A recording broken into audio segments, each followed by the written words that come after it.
3 मिनिटात 30 बातम्या. Powered by बाबा जाधव मसाले, खजिना मराठी चवीचा. अस्सल खा, अस्सल रहा.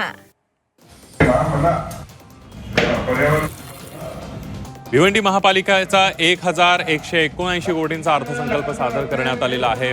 यावर सविस्तर चर्चा घडवून आणण्यासाठी विशेष महासभेचं आयोजन करण्यात आलं होतं. तब्बल 6.5 तास चाललेल्या या महासभेत सदस्यांनी अनेक तक्रारींचा पाठा वाचलेला आहे.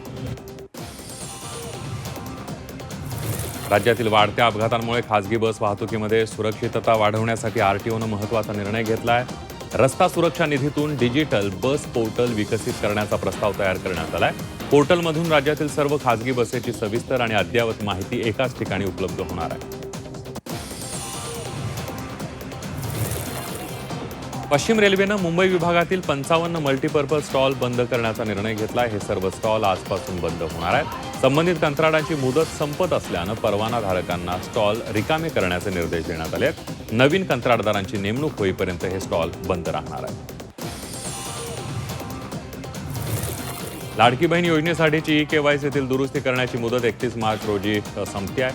या योजनेतील लाभार्थ्यांची संख्या मोठ्या प्रमाणावर कमी झाली असून ई-केवायसी नंतर ही संख्या 1,76,00,000 आली आहे. योजनेच्या सुरुवातीला 2,47,00,000 लाभार्थी असलेली संख्या जवळपास 72 लाखांनी घटली आहे.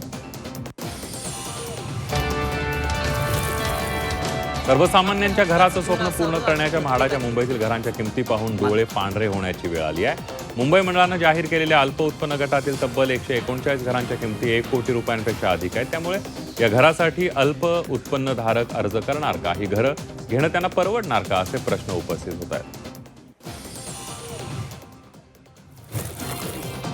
महावितरणच्या वीज दरामध्ये कपात झाल्यानंतर राज्यभरातील वीज ग्राहकांना दिलासा मिळाला असतानाच आता मुंबईकरांनाही दिलासा मिळणार आहे. मुंबई शहर आणि उपनगरामध्ये विजेचा पुरवठा करणाऱ्या बेस्ट, अदानी इलेक्ट्रिसिटी आणि टाटा पॉवरच्या वीज दरात कपात करण्याचा निर्णय करण्यात आला आहे. वीज दरामध्ये प्रति युनिट सुमारे 1 रुपयाची कपात होणार आहे.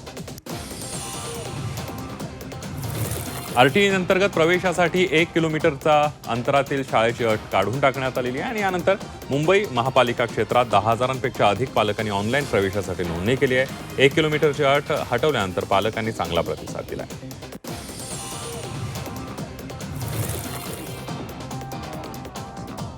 10वी-12वीच्या विद्यार्थ्यांना गुणपत्रक आणि प्रमाणपत्र स्वतंत्रपणे न देता आता एकत्रित प्रमाणपत्र देण्यात येणार आहे. तसंच गुणपत्रिकांवरील विद्यार्थ्यांचे गुण, नाव सलग म्हणजेच विद्यार्थ्याचं नाव, वडिलांचं नाव, आडनाव असं नमूद करण्यात येणार आहे.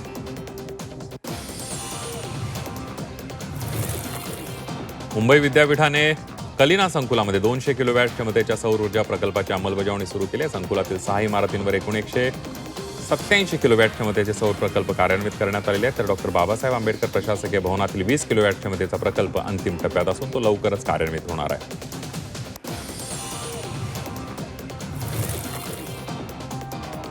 राज्यभरातील विशेष मुलांच्या शाळेतील शिक्षक आणि शिक्षकेतर कर्मचाऱ्यांचे मागील वर्षभरापासून थकीत वेतन पुढील महिन्याभरात द्या असे आदेश उच्च न्यायालयानं राज्य सरकारला दिले. शिक्षण हक्क कायद्याअंतर्गत मुंबई महापालिका क्षेत्रात 10,000पेक्षा अधिक पालकांनी ऑनलाईन प्रवेशासाठी नोंद केली आहे. शिक्षण हक्क कायद्याअंतर्गत 1 किलोमीटरच्या अंतरावरील शाळेची अट हटवल्यानंतर मोठ्या प्रमाणावर नोंद झाली आहे. छत्रपती संभाजीनगरमध्ये शाळांना 2 मे पासून उन्हाळी सुट्ट्या आहेत. नवीन शैक्षणिक वर्षाची सुरुवात 15 जून पासून होणार आहे. राज्य मंडळाच्या प्राथमिक, माध्यमिक आणि उच्च माध्यमिक शाळांसाठी यंदा विदर्भातही एक समान वेळापत्रक असणार आहे.